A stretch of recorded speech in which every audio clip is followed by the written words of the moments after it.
এটাও বলছিলে মনে হয়। জি।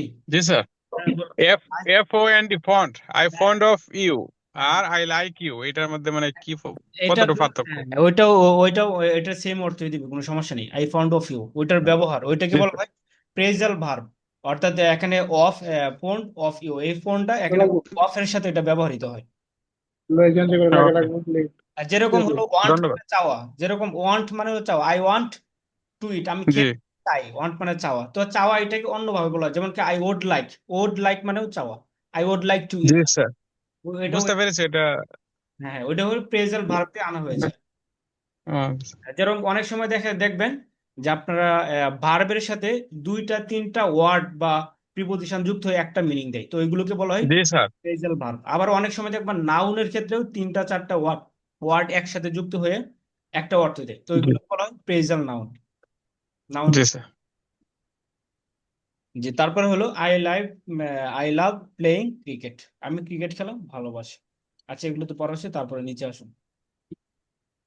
এখানে কিছু তো আমরা এখানে যে ভার্বটা টেন্সটা মূলত পড়তেছি, এটা হলো present continuous tense. Present continuous tense.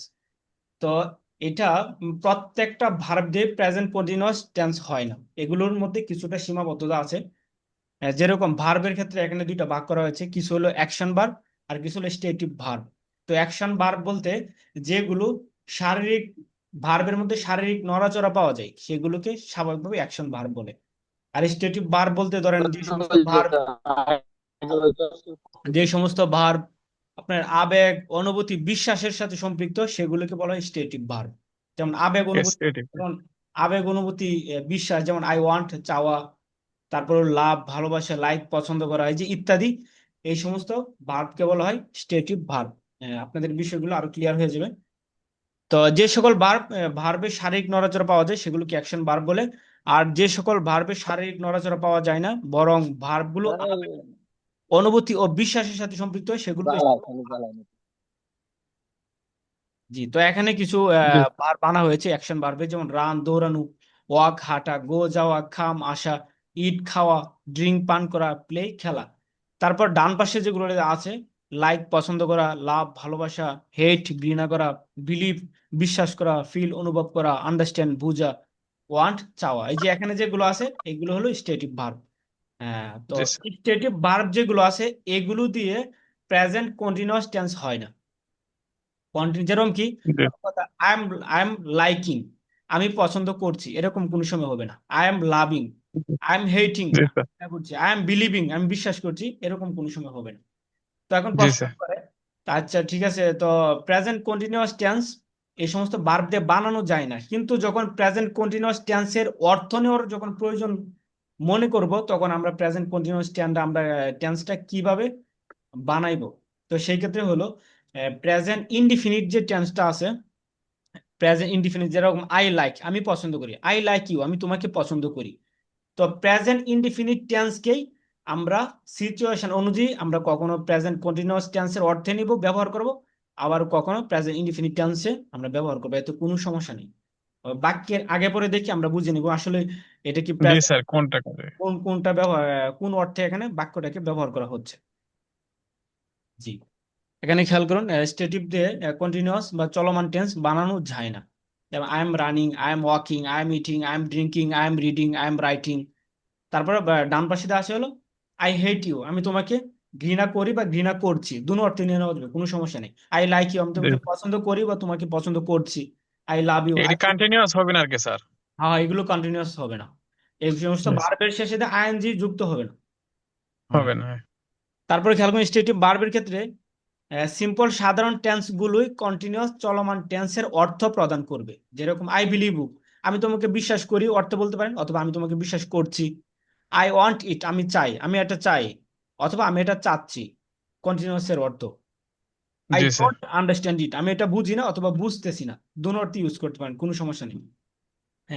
অনেকেই প্রশ্ন করে থাকেন এখানে, এই যে আমরা যখন বলি ডু ইউ আন্ডারস্ট্যান্ড, তো এটার অর্থ তো আপনি কি বুঝতে পারছেন বা আপনি কি বুঝতেছেন। তো অনেকে বলে এখানে তো আর ইউ আন্ডারস্ট্যান্ডিং হওয়ার কথা।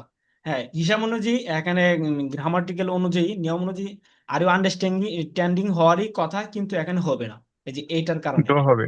হ্যাঁ ডো হ্যাঁ, হবে। এখানে ডো হবে। আর দিয়ে এখানে বলা যাবে না, এবং আইএনজি যুক্ত করা যাবে না, যেহেতু স্টেটিভ ভার্ব। জি। তো আমরা আজকে মনে হয় এগুলো একদিনে না পড়লে ভালো, তো আজকে এগুলো যদি ভালোভাবে পড়েন তাহলে আমরা আগামীকালকে আপনারা এগুলো নিজেরা দেখে আসবেন। তারপর এখানে আপনাদেরকে আমি জিজ্ঞাসা করব, মুখস্থ জিজ্ঞাসা করবো, জিজ্ঞাসা করবো।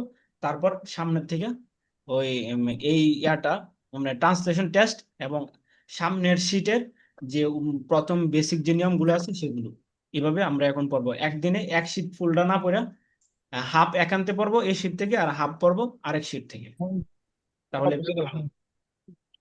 আজকে আজকে যেগুলো ক্লাসে যে ক্লাসটি করেছি আমরা, এগুলো আপনারা ভালোভাবে পড়বেন। এখান থেকে আপনাদেরকে প্রশ্ন। আজকে স্যার আগামী ক্লাসে যে আমাদের পড়াটা এটা কি আগের যে শিটটা আসলে ওইটা পুরাটাই নাকি? যে আগামী ক্লাসের পড়া হলো আমরা আজকে এই শীটে যেগুলো পড়েছি। এক্সকিউজ মি আনোয়ার ভাই, একজনের কথা ওকে ভাই, বলছেন, হ্যাঁ। জি এই শীটের শুরু থেকে শেষ পর্যন্ত, অর্থাৎ আমরা এখন যে পর্যন্ত পড়েছি, এই যে জি স্যার। টেস্টের আগ পর্যন্ত এগুলো ভালোভাবে আপনারা পড়বেন। এখান থেকে প্রশ্ন করবে। টেনেস সাথে লই এলাম স্যার, জি। টেনেসলেট সাথে লই এলাম, যেহেতু এই শিটটা ওই শিটটার পাশাপাশি এখানে না না, খেয়াল এরকম করুন। একটা ব্যবধান দেখছি। না না, খেয়াল করুন, খেয়াল করুন আপনারা এই শীটটা এভাবে, হ্যাঁ এভাবে পড়লে তারপর ওইটা আপনারা জি আগে স্যার। থেকে এইটা ভালোভাবে পড়লে তখন আপনারা নিজেরাই ওইটা ভালো করে পড়তে বুঝতে সুবিধা হবে। দেখেন, তা না হয় একদিন এটা অনেকের জন্য একটু কঠিন হয়ে যাবে। তারপর ওকে স্যার, যদি তাহলে ধরেন, উইদাউট টেনেসলেট বাকিটা পুরাটা আর কি, এই শিটটা হ্যাঁ হ্যাঁ পুরাটাই আর হ্যাঁ আগের শিটটা। হ্যাঁ ট্রান্সলেশন ছাড়া, তারপর আমরা আগামী ক্লাসে ট্রান্সলেশন এবং সামনের শীটের বেসিক যেগুলো আছে সেগুলো আমরা একদিনে করবো। তখন আপনাদের কাছে ওকে এই স্যার, ট্রান্সলেশন টেস্টটা এটা সহজ হয়ে যাবে, তারপর ওইটা আমরা করবো, তো কোনো সমস্যা ওকে নেই। স্যার। ওস্তাদ, 10 নম্বর পেজে একটা প্রশ্ন ছিল। জি। 10 নম্বর পেজে একটা ই 10 বুঝতেছিলাম না। নম্বর পেজে কি বলুন? হ্যাঁ। আর এটা যে একটু মনে করে দিয়ে দিন স্যার, 7 নম্বর এটা। ওকে, এখন আমি দিয়ে দিচ্ছি। নিচের দিকে ওস্তাদ, জি। উদাহরণের মধ্যে হ্যাঁ, উদাহরণের মধ্যে। ওকে। যে এখানে প্রথমটাই, যে আই লাইক ইটিং বার্গার্স, এখানে এসটা আসার কারণটা কি? ইয়েস, জি জি এখানে বার্গার আনা হয়েছে, এটা বার্গারস, আমরা বার্গার খাওয়াকে পছন্দ করি। হ্যাঁ, এখানে জি, এটা এখন এখানে হ্যাঁ এখানে এটা ব্যবহারে ধরেন এখানে কিছু কিছু ক্ষেত্রে আমি বলি আপনাদের, বার্গারস জি কিছু কিছু শব্দ ইংরেজিতে বহুবচন ব্যবহার করা হয়। আবার বাংলায় অনেক সময় কিছু কিছু শব্দ এক বচন ব্যবহার করে আমরা বহুবচন বুঝে থাকি। আবার কিছু কিছু শব্দ বহুবচন ব্যবহার করে আমরা এক বচন বুঝে থাকি। যেরকম ধরেন হলো বিষয়, আমরা যখন বাজার থেকে কোনো কিছু ক্রয় করি, মাছ যখন ক্রয় করি, তখন বাসা থেকে বা আমরা বলি যে বাজার থেকে কি মাছ কিনেছেন? তো অথচ আপনাকে মাছ বা আপনি বলছেন, অথবা আপনি বলছেন বাজার থেকে মাছ কিনে আনার পর আপনি 10টা মাছ কিনে আনছেন, কিনে আনার পর তারপর আপনি বললেন বাজার থেকে মাছ কিনে আনছি। তো আমরা কিন্তু এভাবে বলি না, বাজার থেকে মাছগুলো বা মাছ সমূহ কিনে আনছি, অথচ মাছ কিন্তু অনেকগুলো কিনে আনি। তো এগুলো হলো ভাষার কিছু ব্যবহার, বুঝতে পারছেন? এখানে তেমন বিশেষ কোনো রিজন নাই যে এখানে ফ্লোরাল বহু বচন আনার। এখানে আপনার সিঙ্গুলার দিলেও হয়ে যাবে, ফ্লোরাল দিলেও হয়ে যাবে। এখানে কোনো বাকি, এটা একটা ব্যবহার, এখানে উল্লেখযোগ্য কোনো কারণ নেই বহু বচন আনার। প্রত্যেক ভাষার মধ্যে কিছু ইয়া থাকে, ব্যবহার থাকে, এই ব্যবহার জি। দিকে খেয়াল করে এগুলো করতে হয়।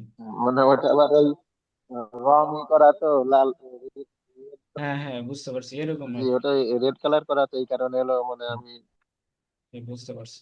বুঝলাম যে এটা বিশেষ কোনো কারণ আছে। ঠিক আছে, তাহলে আজকে আমাদের ক্লাসে পর্যন্ত। জি। সবাই এগুলো ভালোভাবে পড়ে আসবেন ইনশাল্লাহ। আসসালামু আলাইকুম রহমতুল্লাহ।